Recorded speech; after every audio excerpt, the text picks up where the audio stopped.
Thank you so much for joining us, Martin. Pleasure, as always. Pleasure once again. I believe you were at the World Cup just before you got here. What are your key observations off the field?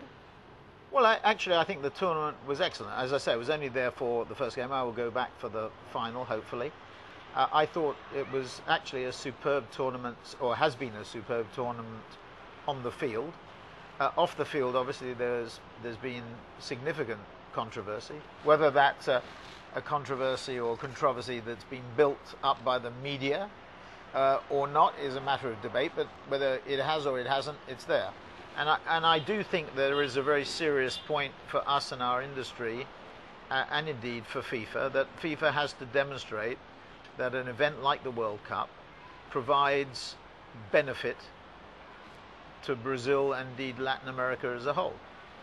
And I think if I was being critical, which I shouldn't be, but or constructively critical, that it's not just FIFA, but other events too, have to demonstrate that they have a social purpose, which is exactly the same as we find with all our clients. I mean, it might have been true if we were having this interview at Cannes 10 years ago or 15 years ago, that social purpose, there was a bit of greenwashing going on in the left field or the right field, or towards the boundary, I should say, as I'm talking to India.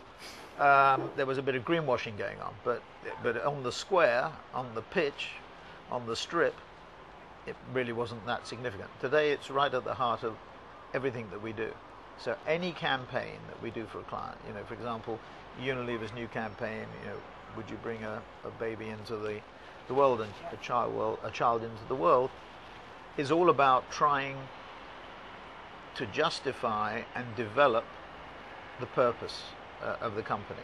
And it's the same for FIFA. So FIFA has to demonstrate that having the World Cup in Brazil helps rather than... So infrastructure improvement, health and well-being, education, technology, sustainability, all these are issues that you can cover with an event. And the same thing applies to other things as well. It applies to Formula One, where I'm a director, to the IOC and the Olympics. On a more topical note, in terms of holding companies, we saw an epic picture of yours along with epic picture with all the holding companies. Robin Thicke, I'm sure, didn't think it was epic. It was a rare sight. I'm sure you wonder who the hell are these bozos. And so that was a lovely picture. But talking about POG and the grand failure. Yeah. In this industry, which is anyway suffering, in terms of a lack of respect, this merger not going through, isn't it a huge embarrassment for the industry at large? I think it makes us look rather amateurish. I describe it as amateurish or Don Draperish. And that might have been unfair to Don Draper. He might have been more professional than what we've seen. Probably is more professional. So I think, I think there is a degree of justification in what you said. I mean, I did ask Philippe Doman on our session with Dick Costello of Twitter, and Philippe, who's the CEO of Viacom. Philippe, interestingly, is on the board of Lafarge, which is a French cement company, global cement company, which is in the middle of what they call a merger of equals with Holcim. So I said, well, what makes this merger of equals? And actually, it's not a merger of equals in a sense, because you have a chairman from Holcim, Wolfgang Reitzler, used to be a client of ours, and the CEO of Lafarge is the CEO of the combined group. So, and Philippe's answer was very interesting. It was sort of meticulous planning. That was the advice to anybody who's still contemplating a merger of equals, or maybe the POG off, is meticulous planning. Right, taking off from that. But you're right. It's an interesting point. It doesn't make us look good. Yeah, taking off from that, I'm pretty sure, and you said this earlier, that we are going to see a consolidation.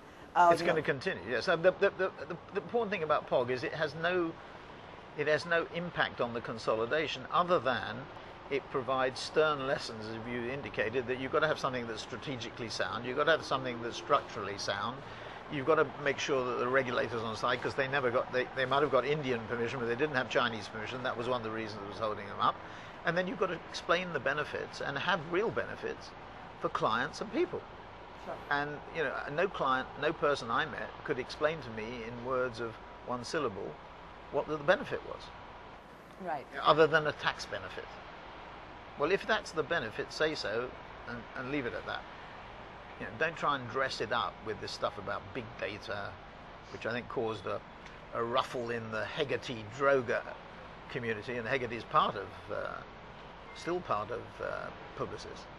And you know, don't dress it up or you know, I want to compete now, they say, with Google, and you know, 5 minutes ago they're both saying they want to partner with them. Now they're saying again, 5 minutes later, they want to partner with them. I mean, there is no consistency. And maybe consistency is the hobgoblin of small minds, but you've got to have consistency over at least 5 minutes. Is WPP looking at acquiring another holding agency in due time? No, absolutely not. You know, our strategy is very clear. It's built around fast growth markets. India, growing 6 to 7%. We're very proud of that. Pre the election, and hopefully now post the election, with it the result clarified and more than I think people expected. I think it's good for India and good for us, frankly. So I would expect that to accelerate. It's digital. India, we're very strong in digitally. We can do even more, but we have the people and we have the knowledge and the ability to do that. Data, fantastic data business in India, and last but not least, a growing understanding that working together is not perfect, but a growing understanding that horizontality is good and working together. So you tick that box. So we're now $500 million of revenue in India, a very strong share, as you know, and 15,000 people. So and really good people, very good people. I believe the piece with YNR is finally moving, and you know, we're due for an announcement shortly. Well, you know more than I do, so educate me. I believe you're finally going to take full control of YNR in India. We shall see. You know, it's not over until the fat lady sings. Okay. Actually, and I should say fat man sings as well, because it's unfair. That might be interpreted as a sexist remark. Fair enough. You know, you talked about India in specific when you said, you know, you're doing well there. I want to talk to you about Asia. Yeah. And this is something that people in Asia talk about. And I know you're the one who funds the most in Asia and has the most returns as well. My question is that there's so much investment going in, but do you really think Asia does have the human capabilities to deliver on what is being invested? Well, our Indian people certainly have the human from my experience. Our Chinese people have the capabilities from my experience. Our Indonesian people have the experience on a smaller scale than I would like. Our Pakistani people do. Our Bangladeshi people do. You're very kind. So no, I'm not very kind. I'm very practical and realistic about it. So I think that's, you know, damning with faint praise. I mean, I think it's wrong. If I look at Chinese technology, if I look at Xiaomi, if I look at Alibaba, which will, in my view, be valued at well over $200 billion. If you think about Tencent, which is 140 billion, Baidu 60 billion. I mean, these are all companies that, you know, are striding on the global stage increasingly. I mean, Alibaba will be listed in New York. So I would say think again. You know, Jaguar Land Rover has had stunning success under Tata. You've got Sunil Mittal taking Airtel around the world. You've got both Ambani companies, you know, being extremely strong. Godrej. I mean, you've got some great companies in India, quite apart from the multinationals, you know, like a Unilever or whoever, and Pepsi in India as well. I mean, all companies that have had dramatic success either within India or abroad. So don't sell yourself short. And now, the other thing, by the way, is if they aren't fast growth countries, and they have slowed, you're right, and the currency, I mean, the biggest issue is the currency devaluation. But if we don't get greater growth out of them, we're all in trouble. What is the most populous country in the world going to be in 25 years? India. That doesn't essentially mean it's going to be the most successful, right? No, but it'll be the most populous. And I'm sorry, this is a simplistic brain. Population drives it, and particularly young population. Sure. Yeah. So if it is 1.4 billion and the Chinese are 1.3 billion, there is a good chance with good leadership. That's the problem. Don't you think so? Well, do you have a good leader now in India or not? We don't know. It's too soon to say. Well, initial indications. That's the euphoria. I'm interviewing you now. Yeah, exactly. Well, there's always euphoria, but it steps in the right direction. We hope so. I hope so or no so? We saw one or two things happening even in the first few days. So, but you know, if you knock, if you're there just to knock, and I know that there is the tendency to write the negative story, but if you build optimism, you know, it's a bit like being an England football supporter. You know, we all knock it. I mean, I did actually think that we would have a difficult job against Italy and Uruguay, and it proved to be the case. But I think if you're positive about things, they can be. And India is, you know, full of not hidden potential, full of potential.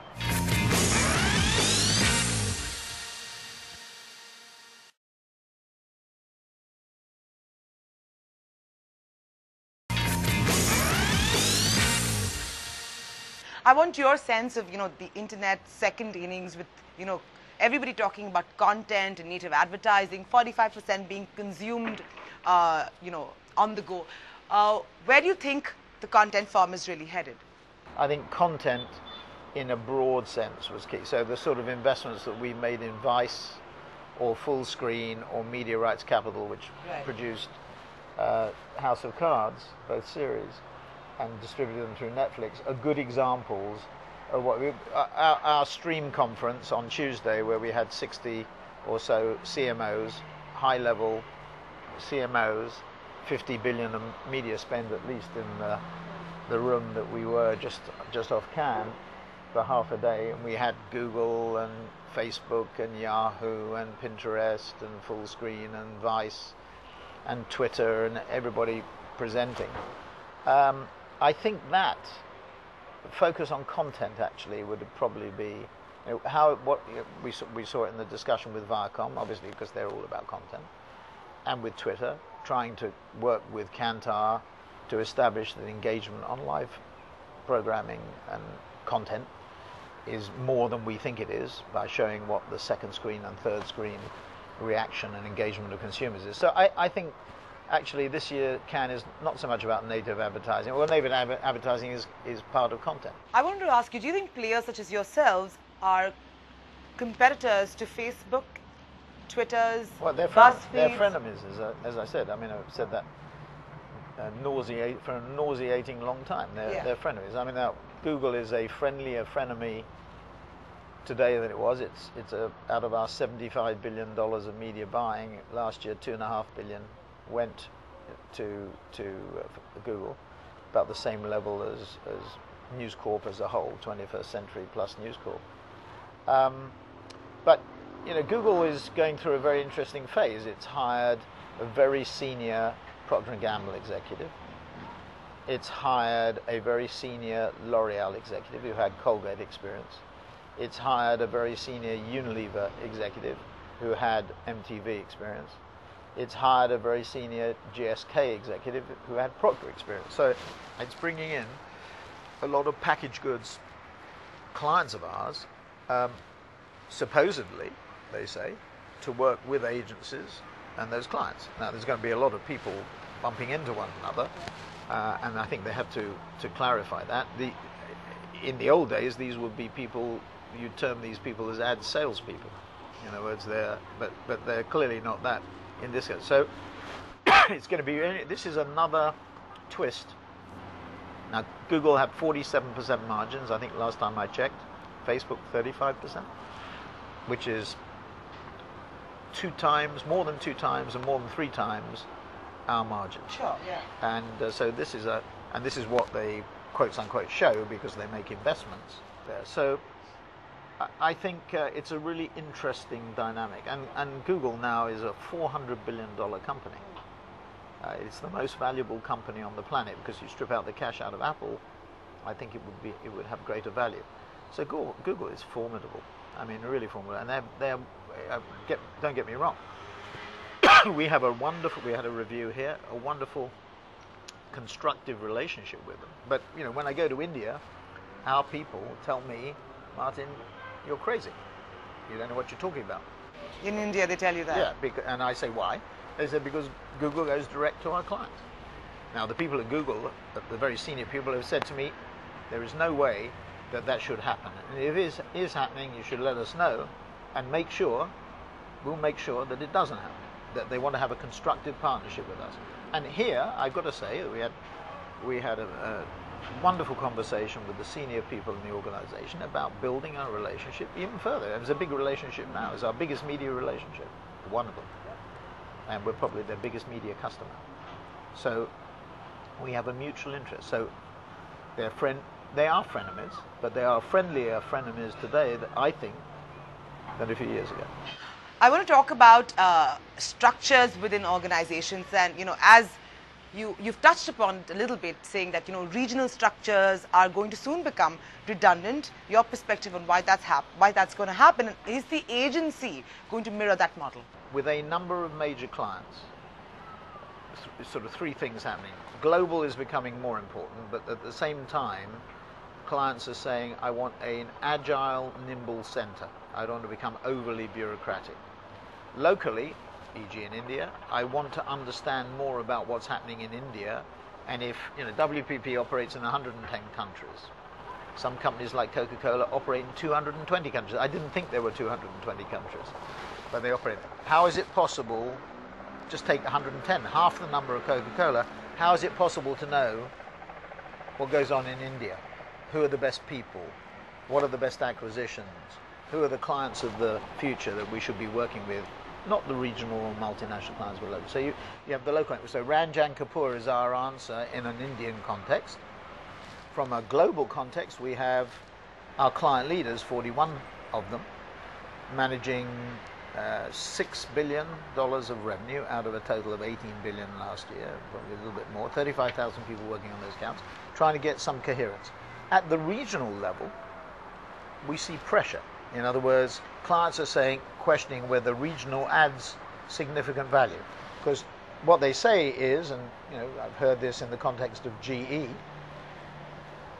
information comes down, or directives come down, and regional blocks. Stuff comes up, and from national, it blocks. So the regional has the power to say no, but not the power to say yes. Sure. And there's pressure on cost. The other thing is which is really interesting. If you take Brazil out of Latin America region, if you take Russia out of Central and Eastern Europe and EMEA, if you take India and China out of Asia and have them as direct reports, which I believe you should do, because how can you treat India with 1.2 billion people and the same as Portugal? Right? You have them as direct reports. That immediately makes the regions more manageable. And I think that's the way life is going. And it's helped by technology. So instead of you having an organizational span, McKinsey used to say, I think, the maximum organizational span should be 12 or 13 direct reports. Now it can be more. And I think that's what you're starting to see. And it fits with the emphasis on cost. It's taxing because it means people have to work harder. But I think ultimately it means that we can save significant amounts of money on that regional structure because we don't have to match off it against clients. We only have it because we match off against clients and because we need a span of control as well. And we'll invest that money in better creative products and better distribution. What kind of timeline? Well, it's starting now. There are 4 companies I can think of that are going through that sort of restructuring. I think it will intensify because of the activity of companies like 3G with Heinz and Ambev and everything in the FMCG area, and Valiant with Allergan in the pharmaceutical area. And so I think it's likely, the pressure is likely to intensify unless worldwide growth leaps significantly from the level it is. Will it? Yeah. I don't think so. I think we're in for growth. I think probably 15 will be an okay year, similar to 14. I think 16 will be a better year because of the Olympics in Rio, because of the presidential election and the European Football Cup. This is the mini quadrennial this year, but it's maxi quadrennial next in 2016. 2015 will see some of the build up to that. But it's not going to be, it's Goldilocks, it's Goldilocks porridge. Not too hot, not too cold.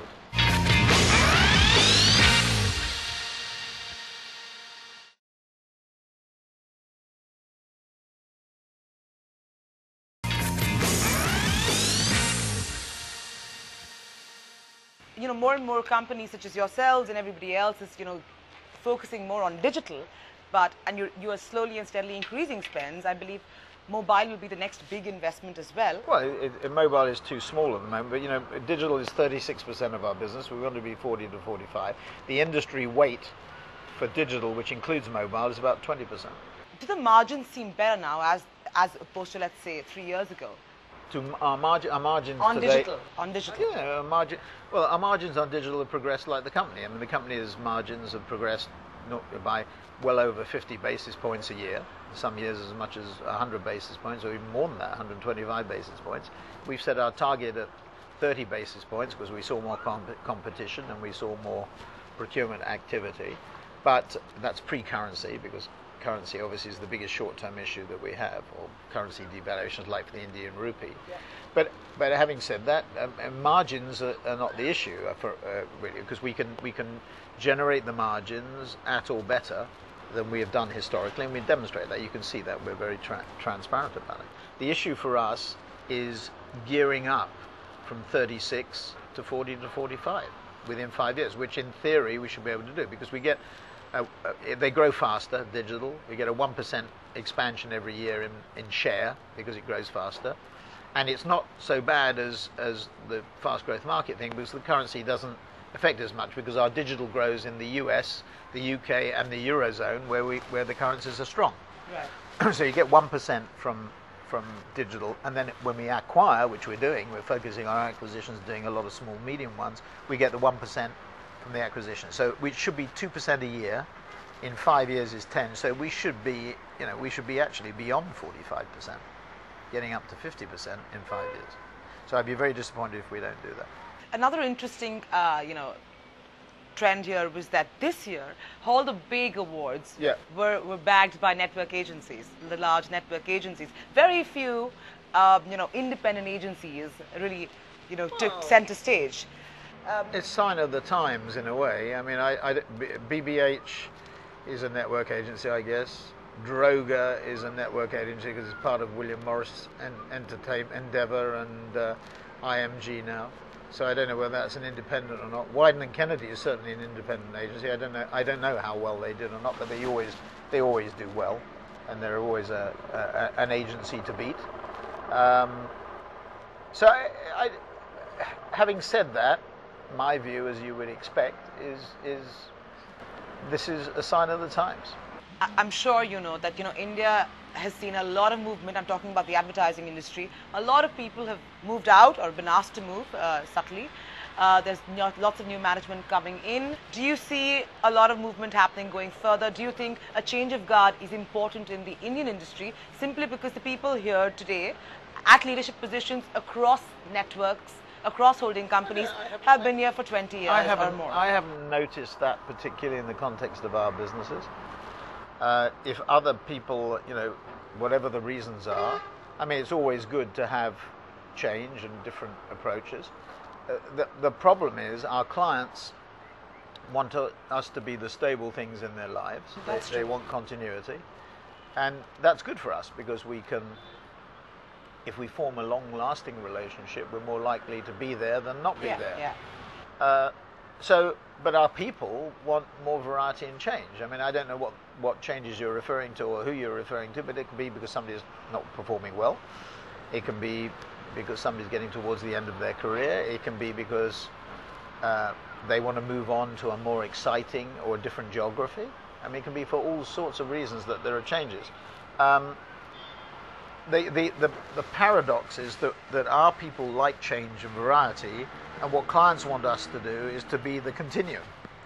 Now, that is not a bad thing. It's not great if you don't want to do the same thing for the rest of your life on our side of the fence. But in terms of building, brand memory or corporate memory, that makes us more important. It locks us into the relationships in a more effective way. But I think it's a sign of the times. I mean, you've got Google, as I said, hiring all these clients, not just hiring people from agencies. So the world is a very turbulent place. I mean, it's a truism, again, it's apple pie and motherhood, but it's true. And there's a Moore's law that seems to be operating. It seems to be getting more frantic and more pressurized than it was. I think it was Keith Weed who said, the changes in the last 4 years are more than we've seen in the last 25. And if that's true, which I agree is broadly true, in the next 4, it's going to be significantly faster than the previous 4. And there's a Moore's law that operates in terms of change, not just microprocessors or computer capacity, but in terms of what we have to deal to. It's the cars are coming at you in all directions. But if I'm not wrong, a CEO's average lifespan now is about 4 to 5 years. A CMO is about 2 years. But a CCO in India, right, is forever. I'm trying to understand. Well, if they're like Piyush or somebody like that, thank God. Thank you so much for joining us, Martin. Truly a pleasure once again to be chatting with you. Glad to be here, yet again.